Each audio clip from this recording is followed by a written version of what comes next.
जय श्री कृष्णा। राधे राधे। आज हम माघ मास के महत्तम का 13वां अध्याय सुनेंगे। विकुंडल कहने लगा कि तुम्हारे वचनों से मेरा चित्त अति प्रसन्न हुआ है, क्योंकि सज्जनों के वचन सदैव गंगाजल के सदृश पापों का नाश करने वाले होते हैं। उपकार करना तथा मीठा बोलना सज्जनों का स्वभाव ही होता है।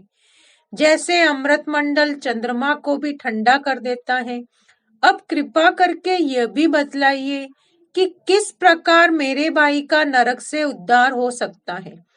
तब दूत कुछ देर ज्ञान दृष्टि से विचार कर मित्रता रूपी रस्से से बंधा हुआ बोला कि हे वैश्य, यदि तुम अपने भाई के लिए स्वर्ग की कामना करते हो तो जल्दी ही अपने 8 जन्म के पुण्य फल को उसके निमित्त अर्पण कर दो।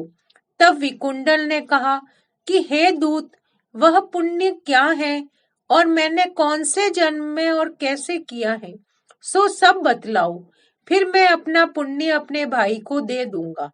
दूत कहने लगा कि हे वैश्य, सुनो, मैं तुम्हारे पुण्य की सब कथा कहता हूँ।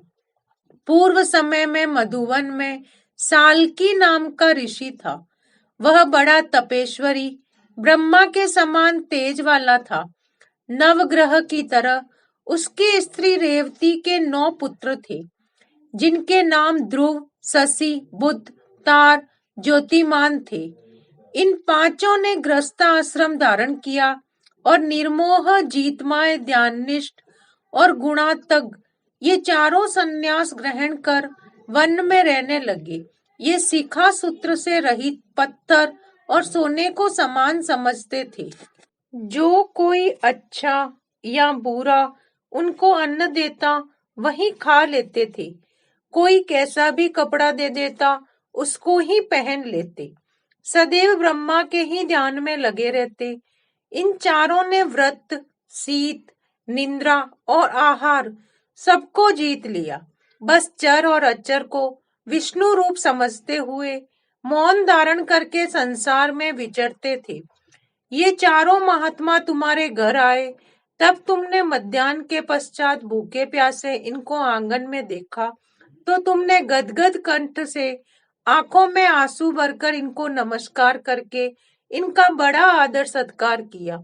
इनके चरणों को धोकर बड़े प्रेम से तुम इनसे कहने लगे कि आज मेरे अहोभाग्य है, आज मेरा जन्म सफल हुआ, मुझ पर भगवान प्रसन्न हुए, मैं सनात हुआ, मेरे माता पिता, पत्नी, पुत्र, गौ आदि सभी धन्य हैं।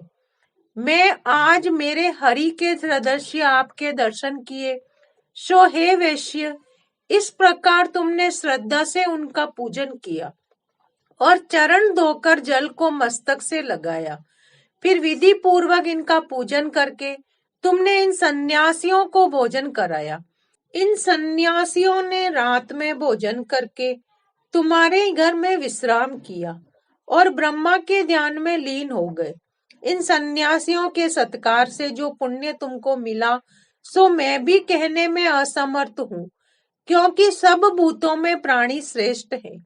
प्राणियों में बुद्धि वाले, बुद्धि वालों में मनुष्य, मनुष्यों में ब्राह्मण, विद्वानों में पुण्यात्मा और पुण्यात्माओं में ब्रह्मज्ञानी सर्वश्रेष्ठ है। ऐसी ही संगति से बड़े बड़े पाप नष्ट हो जाते हैं। ये पुण्य तुमने अपने पहले 8वें जन्म में किया था, सो यदि तुम अपने भाई को नरक से मुक्त कराना चाहते हो तो ये पुण्य दे दो। सो दूत के ऐसे वाक्य सुनकर उसने प्रसन्न चित्त से अपना पुण्य अपने भाई विकुंडल को दे दिया और वह नरक से मुक्त हो गया और दोनों भाई देवताओं से पूजित किए गए। तब दूत अपने स्थान को चला गया। इस प्रकार वैश्य के पुत्र विकुंडल ने अपना पुण्य देकर अपने भाई को नरक की यातना से छुड़वाया। सो हे राजन, जो कोई इस इतिहास को पढ़ता या सुनता है वह 1000 गोदान का फल प्राप्त करता है। राधे राधे।